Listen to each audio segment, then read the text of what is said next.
Welcome to the channel.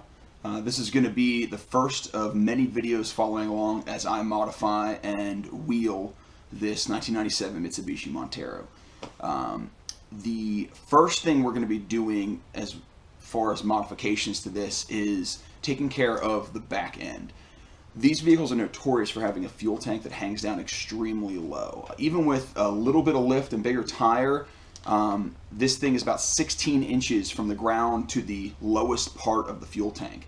The problem with that is that the fuel tank is all the way at the back of the vehicle. So if you come down off a big rock or anything like that, the chances of you smacking that and smashing your fuel tank are pretty high. Now most people would say just put a big skid on there, but I actually want to take the fuel tank and raise it up. It's a common modification to these. I'm going to try to do it a little bit different than the way other people have done it. What my plan in the first video is going to be in regards to moving that fuel tank is actually cutting the back of the frame and shifting everything up. So that's going to be minimizing the rear body mount, shoving the frame as far up as possible, thus shoving the fuel tank as far up as possible. After we get done with the fuel tank modification, the plan is to actually take this back quarter panel section and chop it up to that first rib. That'll give me about 5 inches more clearance up there, and then it'll allow me to build a bumper that will wrap around and protect that section of the vehicle. The departure angle on these things is not great because it has a pretty big booty. So if I can minimize that, get rid of a lot of that material that's not needed, and then just build some armor that protects what's there, I think it'll give me a lot better results off-road, and I think I'll be able to wheel this thing without completely destroying it. Alright, well, I'm going to kick the heater on because it's about 30 degrees in here, and I'm going to start tearing into this thing, pull the wheels and tires off, get it on jack stands, start taking some measurements, and get that fuel tank out so we can start cutting the frame and making these modifications. Alright, so give you an idea of what we're looking at here. So you can see the fuel tank and you can see where the body is, and I have about 3.5 inches there, so I'll probably take this whole thing up about 2 3/4, almost 3 inches, which would get me to about 19 inches of clearance between the ground and the bottom of the fuel tank. So that's the plan. That's what I'm trying to achieve. And when I said cut the frame, essentially what I'm going to do is right behind this track bar mount, I'm going to hack it and shove the whole thing up and essentially Z the frame however much I need. There's 2 body mounts back in here, so both of those would pretty much go away. I would just modify those and use some kind of rubber puck or something like that. You can see here what I'm talking about with the body mount. So has a little bit of a lift, and yes, that is a hockey puck. So if this were the rear, I would be trying to lower this or get rid of it completely, and then just fabricate something new once the tank's way up there. So that's the plan. I'm gonna get this tank out, get that rear bumper off so I have a little more access, and see what we're working with. So here's another look at the frame setup and the amount of space. Essentially what I'm going to have to do is these mounts for the tank right there and right there, I'm going to have to remake those, as well as this mount here, which is the rearward mount for the tank. So once I get everything up to where it's supposed to be, I'll have to redo that stuff, as well as some of the fuel tank plumbing and an exhaust hanger, but I may just modify the exhaust and dump it out the side anyway. I don't know, we'll see.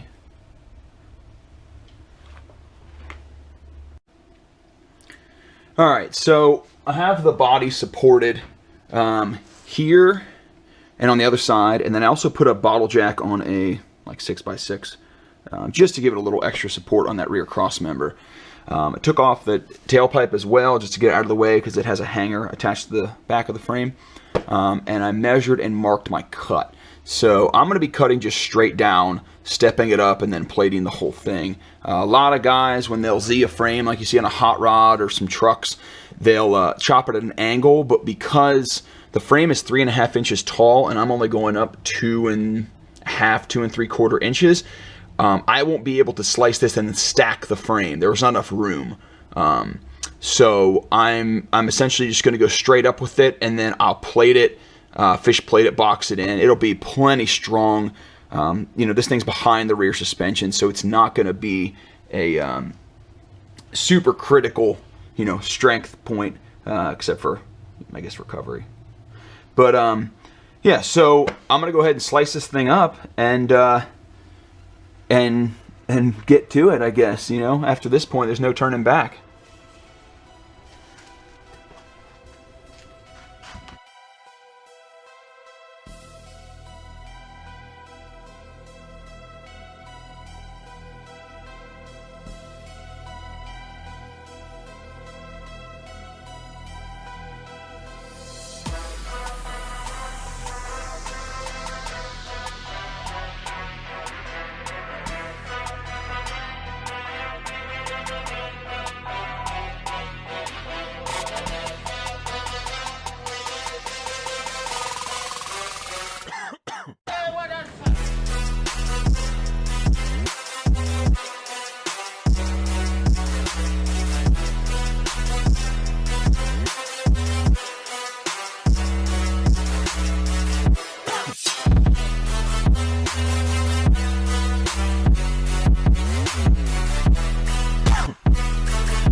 Got the rear of the frame up on the table.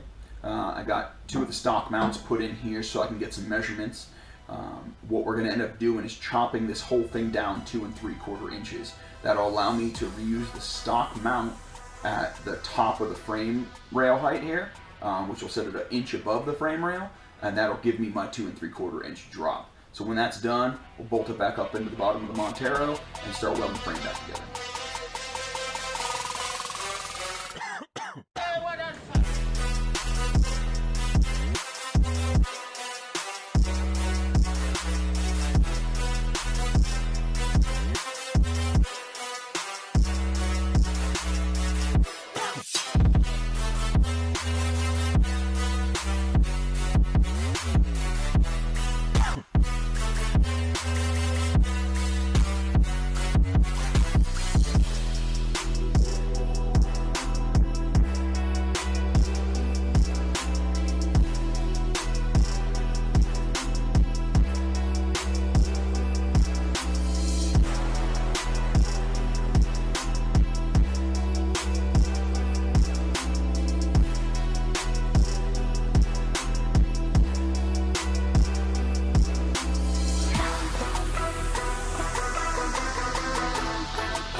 Alright, so I have these, I don't even know what they were, some kind of bracket, but I have 4 of them, and they fit fairly decent for these front ones. So I'm going to chop off these little ears, and that'll go there. It'll be welded flush. I'll just put a straight edge across, clamp it, burn that in, and then I got to cut a hole in the top. It's kind of funky because the factory mount, it's like an oval hole. So I'll just drill it, and then take my die grinder and just open it up to fit that oval hole, I guess. I think that's the best way. and I may be able to just slice that off. But I think that's what I'm going to do. Get that set up on there, weld it in, and then drill it while it's there.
Alright, well, you guys saw me get the one side done. I figured I wouldn't bore you with the next side. But that's kind of how it is right there.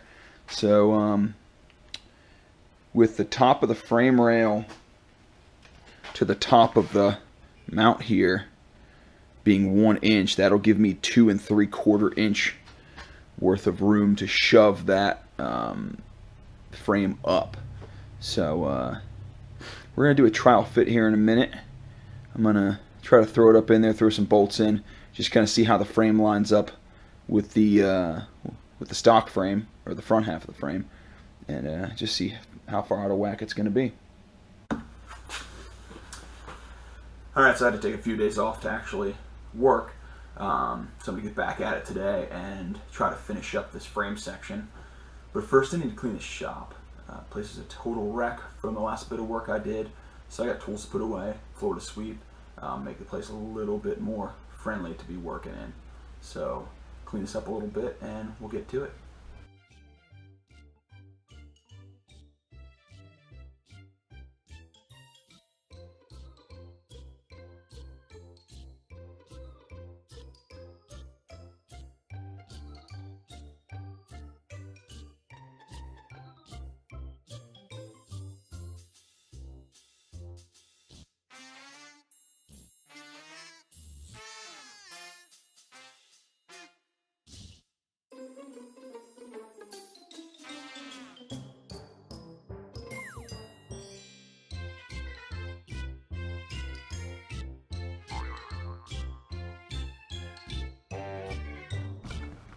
Alright, now that the shop's at least somewhat clean, we can get back to it.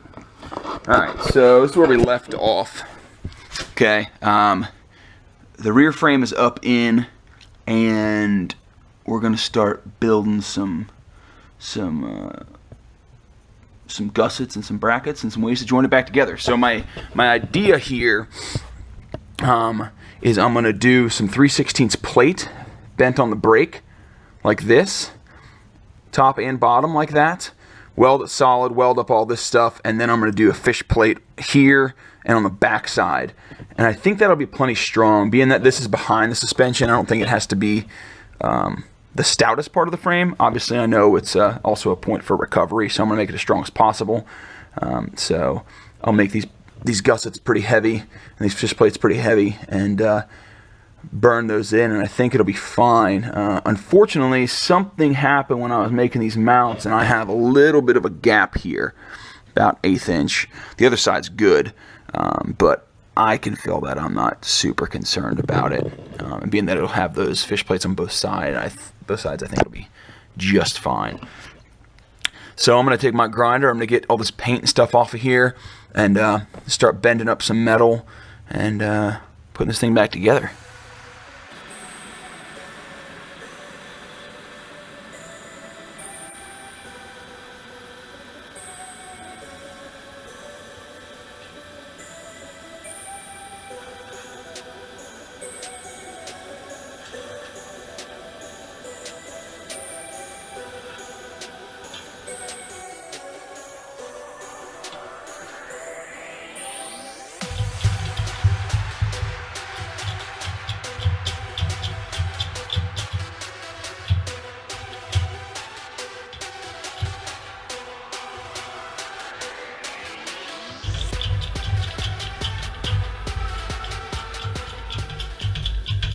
So I'm still getting the hang of this brake. I got this swag off-road brake and the thing's awesome, but I'm still getting the hang of bending with it.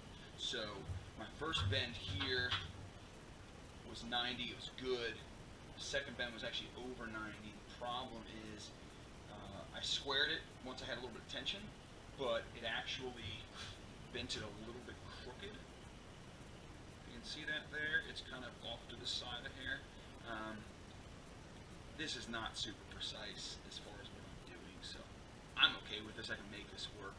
So I had to adjust that brake a little bit. The die scooted over to the side because there's 2 welded bolts on the back side for the gate, and I had to shift the whole thing over because when I tried to flip this 90 over the back side to bend it, it was hitting those 2 bolts.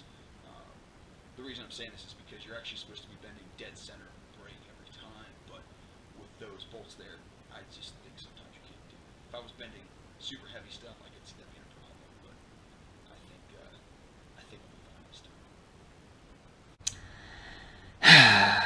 All right, so bending that 3/16 in the brake didn't really work the way I wanted it to. The bends aren't sharp enough, and I actually need a little bit more angle out of it. I need it to go over 90, which I can't do. So in turn, I'm going to have to just cut 3 pieces and make essentially a Z bracket. You can kind of see what I had to do with this one. This is still that bend from the brake, but I had to slice it and close it a little bit, or open it, I should say. Whatever.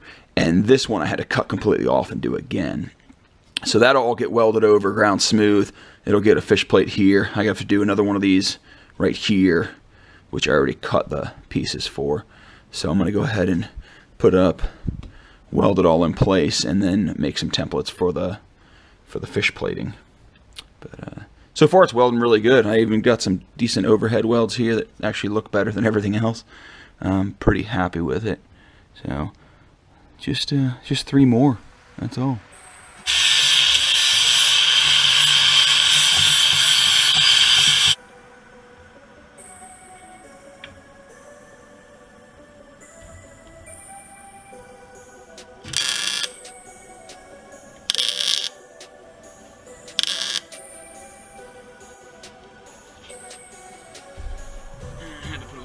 Bend in it.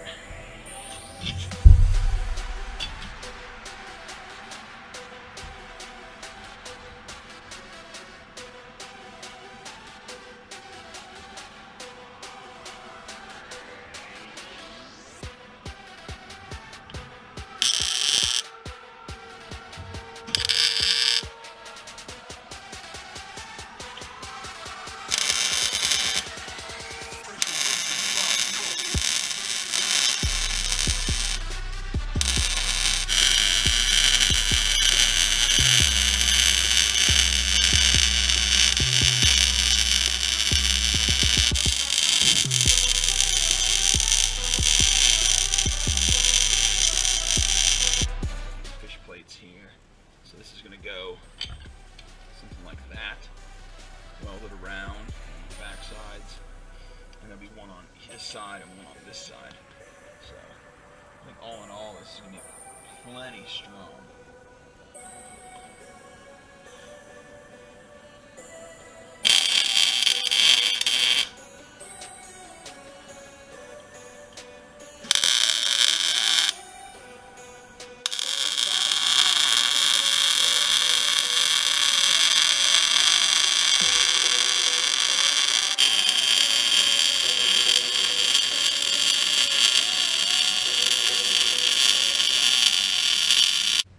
Alright, so I got the fish plates on both sides, so I would consider this side done. I think that thing is going to be plenty strong for what we're doing. I have no concerns about it being weak in any way, actually. So I'm going to start measuring and cutting some pieces for the driver's side and get that one up there, because I want to get this fuel tank back in and see where it sits. So.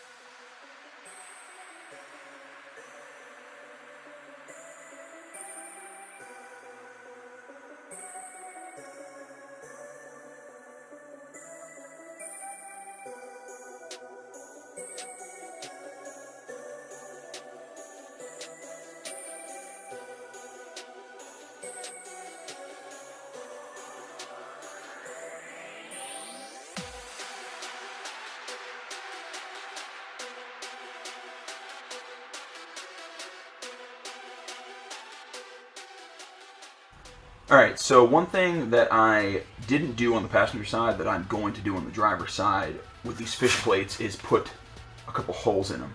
I feel like this is going to add some strength by allowing me to weld to the flat surface of the side of the frame rail instead of just the perimeter of the fish plate. I wanted to do this on the passenger side, but it was getting late, and frankly, I just completely forgot. So I'm going to do it on the driver's side, which I think will help. I might take a hole saw and try to drill holes on the passenger side and do the same thing. I'll see if I get around to it or not. But I just think this is going to really help with adding strength to those fish plates.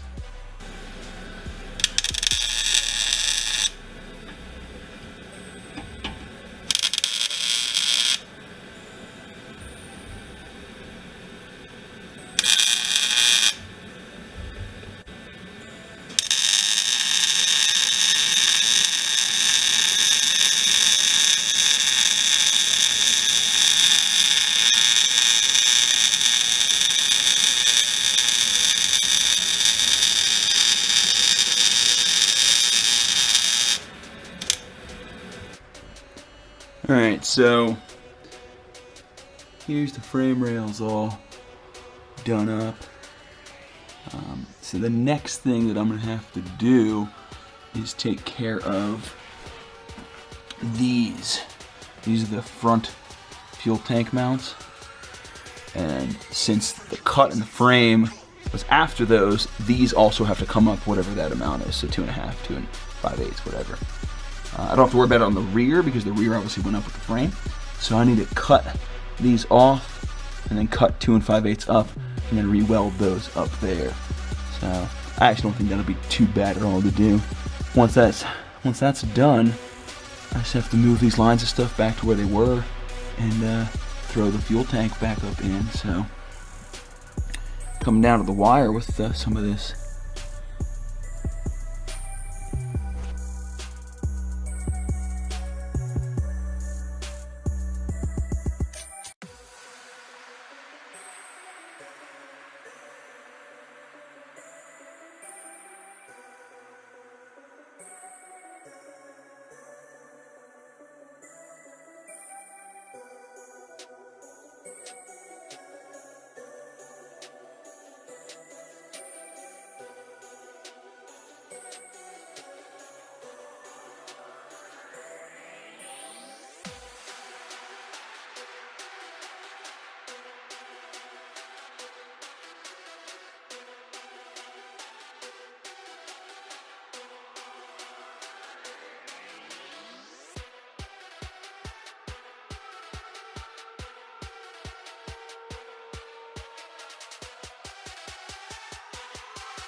Your wings and fly, go!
Looks awesome.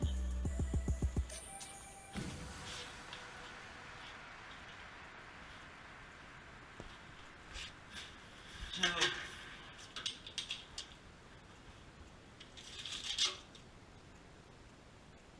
yep, that's great. So at the beginning of this thing, we had about 16 inches from here to here, and now we're sitting at about 19 and a half, which is pretty awesome. So the tank really was originally about right there. Now we're all the way up. That's a lot more clearance. All the way. That is so cool. I'm super pumped.